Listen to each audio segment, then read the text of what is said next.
हरिओम सबको। तो कितना अच्छा गुरु जी हम सबको बताते हैं, बिना गुरु के कभी भी तुम संसार सागर से मुक्त नहीं हो सकते। ये भी सागर है, एक वो भी सागर है।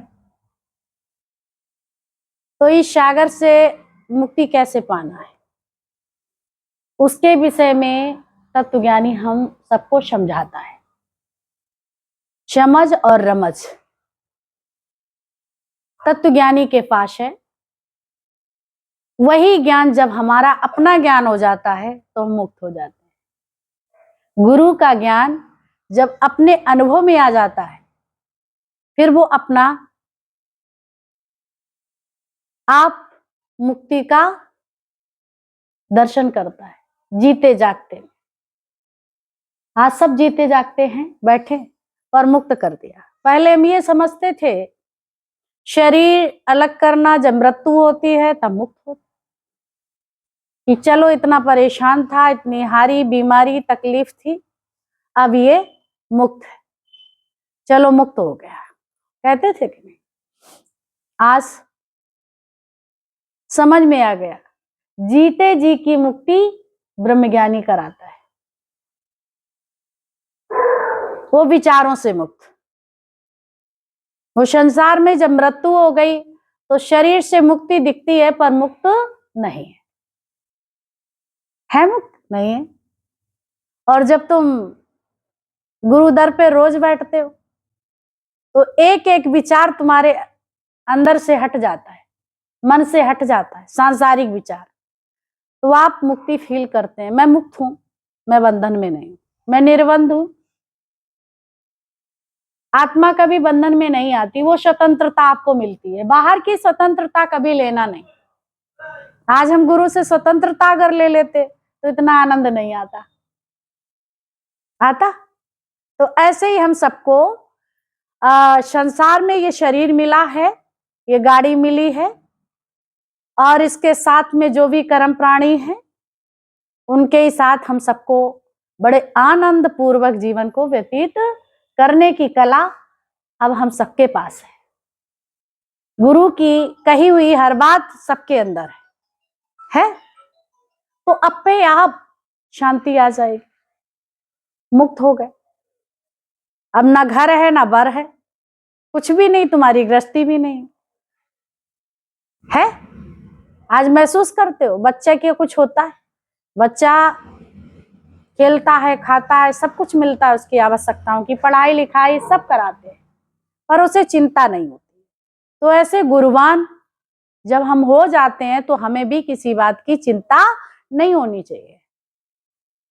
समझ रहे हो, बड़ी सरल बड़ी इजी गीता है। किसकी वजह से? आज ब्रह्मज्ञानी गुरु मिलने के कारण। किसके कारण? तत्वज्ञानी मिलने के कारण। बहुत इजी हो गई, बहुत सरल हो गई।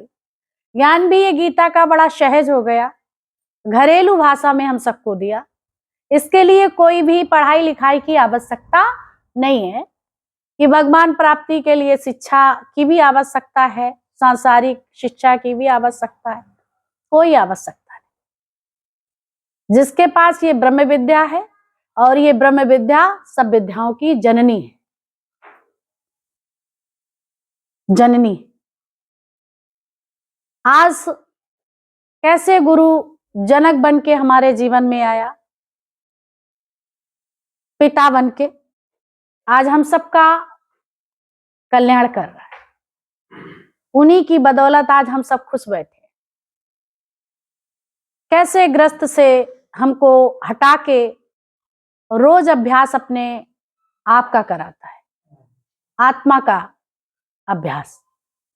जो आत्म दर्शन करने लगता है, अभी बताया गीता में, जो आत्म दीदार करता है वही हमारा दर्शन करता है।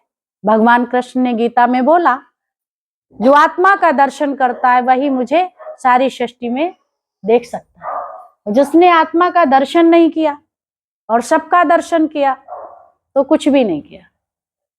एको ब्रह्म द्वितीया नास्ति, एक ही ब्रह्म है, सर्वत्र उसी को देखना है।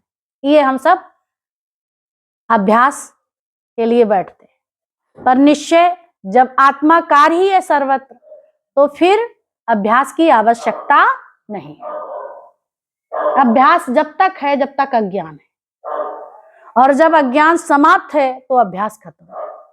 अब अभ्यास का मतलब ये नहीं है जब तुम्हारी आत्मा सर्वत्र दिखाई पड़ रही है ही और आत्मा है ही, तो अभ्यास की आवश्यकता क्या है?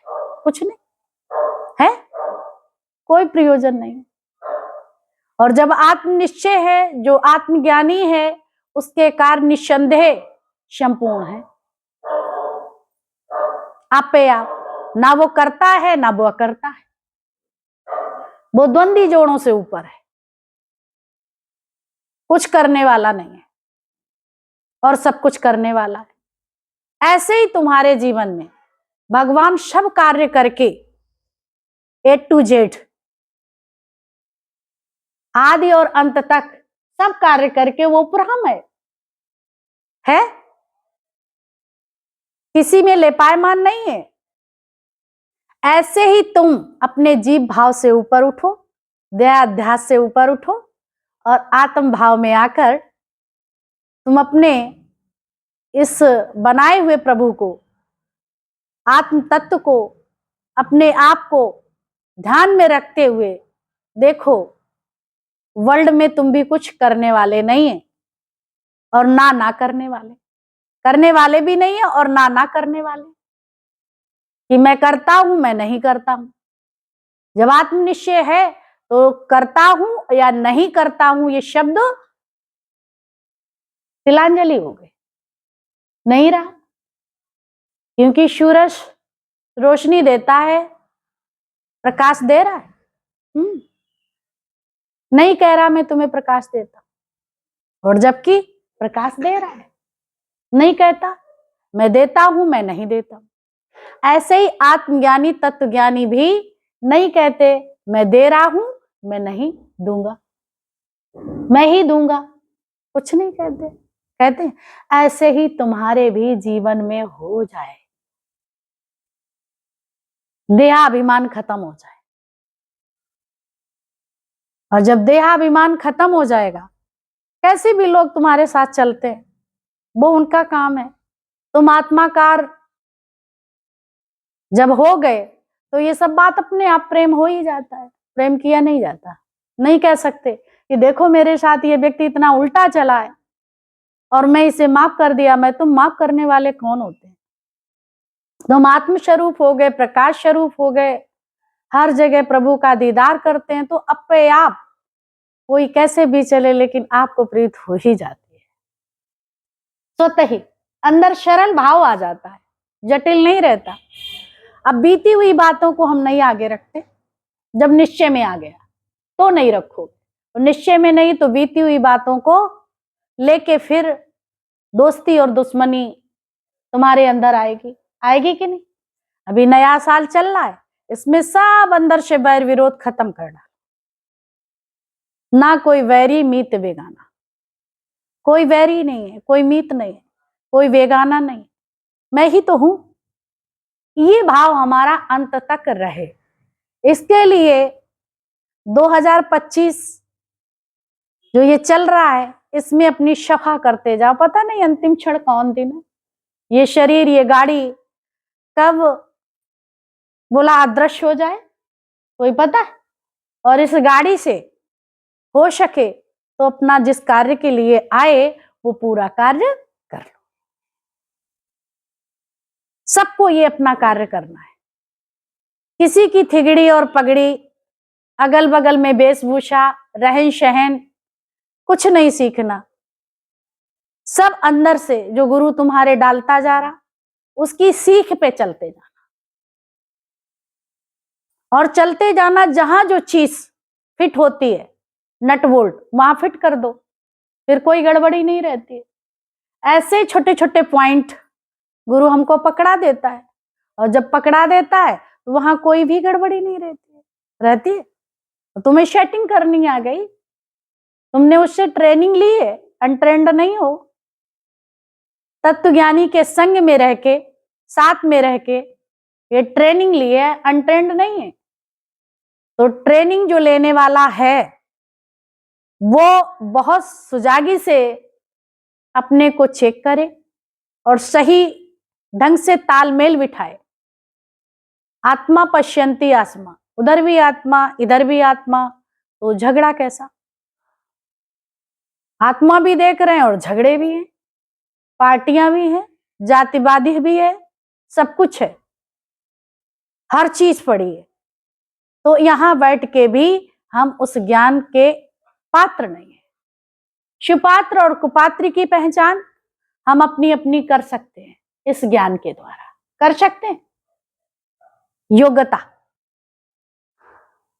अगर आत्मा है उधर भी आत्मा दिख रही है तो फिर जानत तुम ही हुई जाए। उसको जानते ही जैसा का तैसा वैसे ही तुम्हारा जीवन हो गया, फिर तुम रहे कहां? कब कहेंगे मैं उसके जैसा बन गया? खत्म बात।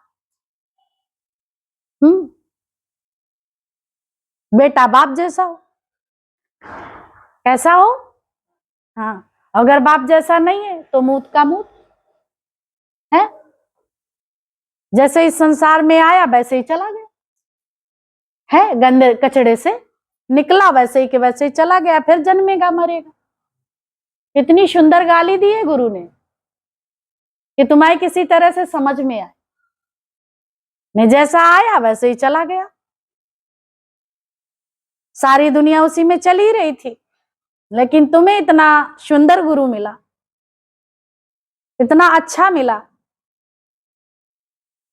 तुम्हारा जो सुंदर ये दिल दिमाग कर दिया, तो तुम्हारी सुंदरता में निखार आ गया। चार चांद लग गए कि नहीं? तो रोज रोज प्रयास करेंगे हम सब मिलके तो वो काम होगा। अगर गट्ठर होता है इतना बड़ा लकड़ी का, और जो बढ़ई होता है वो काटता है, जब उसको अलग करना चाहता तो क्या करता? आरे का प्रयोग करता। जो गट्ठर बनाता है तो एक तरफ वो पकड़ता है, एक तरफ और पकड़ता दोनों तरफ पकड़ते हैं तो इतना मोटा मोटा गट्ठर कटने वाला नहीं था, पर कट कैसे गया? दोनों खड़े हो गए। ऐसे ही हमारे अंदर का अज्ञान कटने वाला नहीं था, और कौन इतना सहयोगी मिलता जो अज्ञान काटता? भी दुनिया में कोई काटने वाला नहीं, वो इतना महान। और फिर वो आरा पकड़ता है, मेरे साथ बराबर पुरुषार्थ करता है, पर उसे पुरुषार्थ करने की आवश्यकता नहीं है, क्योंकि वो स्वयं परमात्मा है उसे आवश्यकता। पर हमारे उद्धार के लिए, हमें आनंद प्राप्त देने के लिए, तो मैं पहचान जाओ अपने स्वरूप को, इसके लिए वो दूसरी तरफ खड़ा हो जाता है और एक तरफ तुम्हें खड़ा करता है, फिर वो आरा चलाता है तो लकड़ी कट जाती। ऐसे ही गुरु ये ज्ञान दे रहा है, इसके साथ हम भी अभ्यास में, और ज्ञान जैसे बताया जा रहा वैसे ही अपने अंदर धारण करें, उदाहरण बनाए, और ये अज्ञानता का गट्ठर कट जाएगा, रहेगा नहीं। सभी को लगी रहा, कटी रहा है, कैसी कैसी जीवन में सिचुएशन आती है, लेकिन गुरु के आगे टिकती है क्या? नहीं टिकती है। न सुख है न दुख है, ये मैंने बनाया है, मैंने मोल लिया है अज्ञानता के कारण। तब बोला कि ज्ञान भया तो कर्म नाश, जब ज्ञान हो गया तो कर्मों का अपने आप खात्मा हो गया। हो गया कि नहीं? सबके अंदर हुआ, सबके अंदर परिवर्तन। फिर बहुत सृष्टि तो परिवर्तन में है, ऐसे तुम्हारे विचार भी परिवर्तित हो जाते। तभी बोला, मानो तू परिवर्तन से काहे को डरता है, और जो भी होता है सब अच्छा ही होता है। तो मेन पॉइंट है कि दुखों में कहीं भूल नहीं जाना कि मैं सत्संग तो गया पर हमारे ऊपर ऐसी समस्या आ गई। अक्सर लोगों का ये होता है, जब तक समस्या नहीं तब तक ज्ञान बहुत लागू हो गया, मैं ब्रह्म ज्ञानी हो गया और बहुत मेरे समझ में आ गया। जैसे ही समस्या आई सत्संग में गए, पूजन भजन किया, पर भगवान ने तो मेरा तो दुख तो हरण ही नहीं किया। संसार में तभी तो ये पात्र दिए गए, भगवान कृष्ण का, भगवान राम का, देखो सीता मैया का,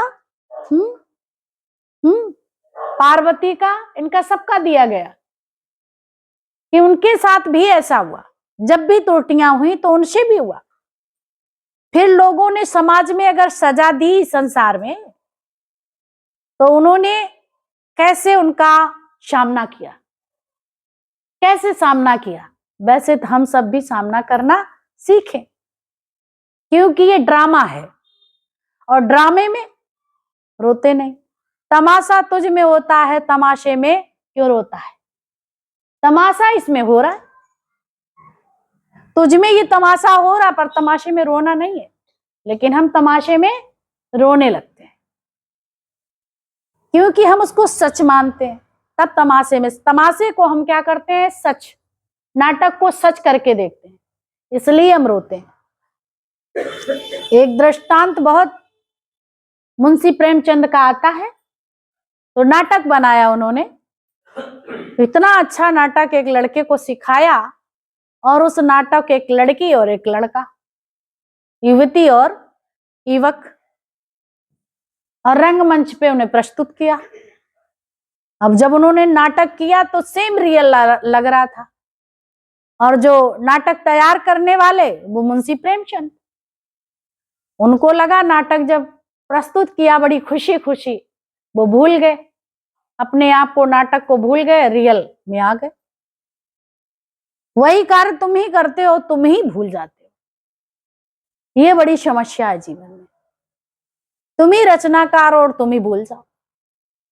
जो रचना करी है वो समाप्त होगी, होगी कि नहीं? जो रचा है वो समाप्त होने वाला है। तो जैसे मुंशी प्रेमचंद वहां देख रहे थे इतना अच्छा नाटक, और जैसे वो लड़का लड़की को चूमने चला, तो जूता उठा के उन्होंने फेंका स्टेज पे, और उस लड़के ने उस जूते को उठाया और चूम लिया, क्योंकि ये नाटक इतना अच्छा प्रस्तुत हुआ कि ये भूल गए अपने नाटक को, और इन्होंने जूता फेंक के मारा और स्माइल पास करी। मैं जीत गया, मैं नाटक को नाटक ही समझा, और जो पात्रता थी, जो पात्र हम बनाए गए, तो वो हमने रोल किया, और आप भूल गए कि ये गलत लड़की के साथ व्यवहार कर रहा, तो आपने जूता मारा।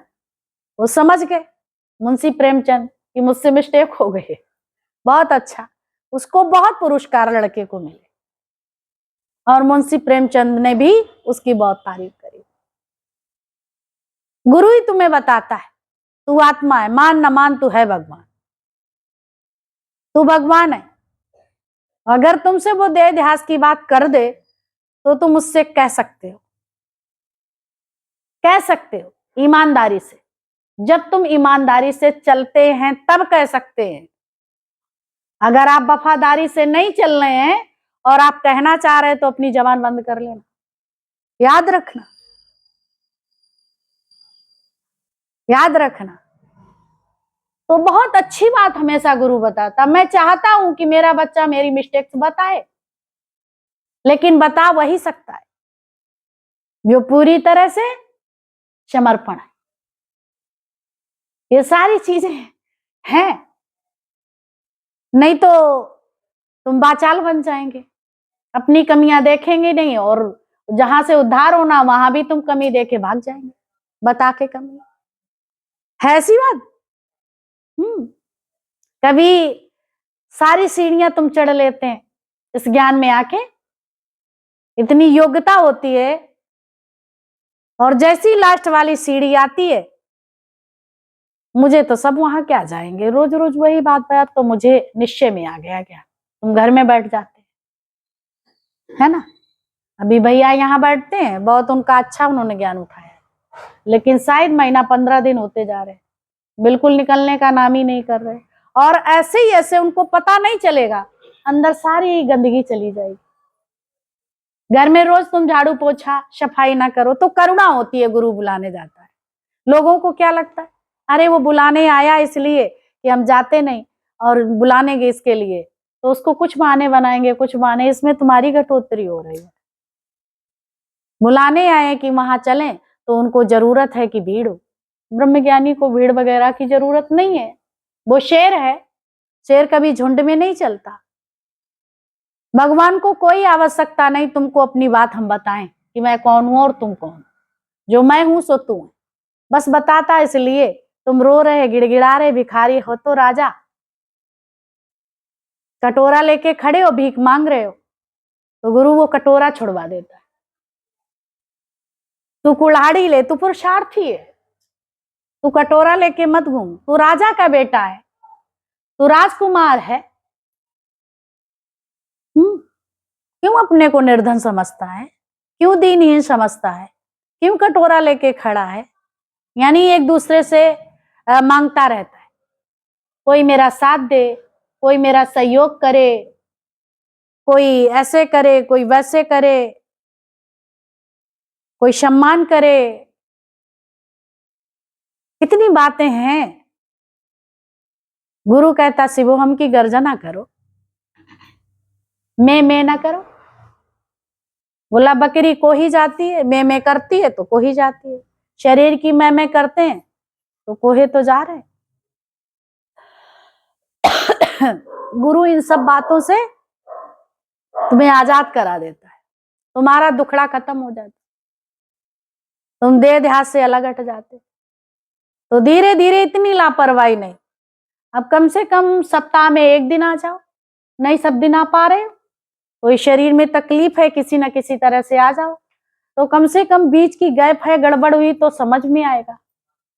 तो ज्ञान और अज्ञान दोनों ही पड़े हैं, तो समझ में कि ज्ञानी है कि अज्ञानी है। चावल अधपका है तो ना तो किसी गगरी में भर के रख सकते हो और ना ही उसे खा सकते हो। क्या करोगे, घूरे फेंक दिए जाओगे। अब तुम्हारे अधकुचलों का आधा अधूरा ज्ञान, तुम एक सीढ़ी रह गई, उसके लिए तुम्हें निरंतर चलना है। एक सीढ़ी बची, तुम पहुंच गए नजदीक, जैसे तुम नजदीक पहुंचते हो वहीं विश्राम करने लगते खरगोश की तरह। तो ये तो हालत है। अभी हम बुलाने जाएं तो अभिमान आएगा, अरे मैं कुछ ज्यादा ही वो हूं इसलिए मुझे दीदी बुलाने आई, या कहीं इनको जरूरत है, कोई आता नहीं होगा तो चलेंगे। ऐसा नहीं है। ये सिर्फ महापुरुषों की क्या है, ये प्रेम है तुमसे, क्योंकि इतनी पढ़ाई करी है, थोड़ी रही, अब थोड़ी सी, थोड़ा और बढ़ ले और प्रयास कर ले, वहीं तुम थकने लगते हैं। ये ज्ञान की अग्नि स्लो पड़ जाती है। ये तो ज्ञान की अग्नि जब स्लो पड़ने लगे तो और तेज दौड़ना शुरू करो। बीच बीच में कभी आ जाता, एकदम ऐसे लगता शून्य, ना संसार में कुछ अच्छा लगे, संसार में भी कुछ ऐसे लगता है खाली खाली, और यहाँ बैठेगा तो यहाँ भी खाली खाली लगेगा, ऐसे लगता है, फील होता है। अब खाली खाली हुए हैं, तुम्हारा जीवन बन रहा है, तो ये लगता है जैसे वहां बैठे वहां तैसे, यहाँ बैठे तैसे। तो कहता आप क्या ज्ञान की आवश्यकता, चलो यहाँ भी वही रोज दिया जाता है। ये समस्या, ये अग्नि तुम्हारी प्रेम अग्नि, ज्ञान अग्नि थोड़ी स्लो पड़ रही है। जान लो जब ये मन ऐसे ऐसे करने लगे तो ये तुम्हारी ज्ञान की अग्नि, चाव नहीं रह गया ज्ञान सुनने का कि मैं खुद उसके जैसा हो गया, तब ये ऐसे होने लगता है। ये अनुभव की बात है, समझ रहे? तब ये ऐसे करेगा, मन तुम्हारा बरगलाएगा, मन उठा के तुम्हें ले जाएगा, फिर यहाँ भी बैठे होंगे शरीर तो जाने कहाँ तुम्हें उठा के बिठाए जाके। तो इसको, तुम दृष्टा है, तुम देखो मन कहाँ लेके जा रहा है, इसको पकड़ाओ। मन तुमसे क्या कह रहा है, कुछ नहीं कुछ नहीं मन कह रहा है, तुम तुरंत कहो चलो बैठो। तुम दृष्टा है ना, साक्षी। ज्ञान में भी वो इनको चाट नहीं आ रही है मन को, तो ये कह रहा है चलो यहाँ भी तैसा, फिर बोला वहां भी तैसा, वहां भी अपने को श्रेष्ठ मान रहा है और यहाँ भी अपने को ज्ञानी मान रहा है। अब ये कहाँ जाएगा? घोर नरक में पड़ने वाला है। यहाँ आके भी ये हालत अपनी खूब पहचान करना।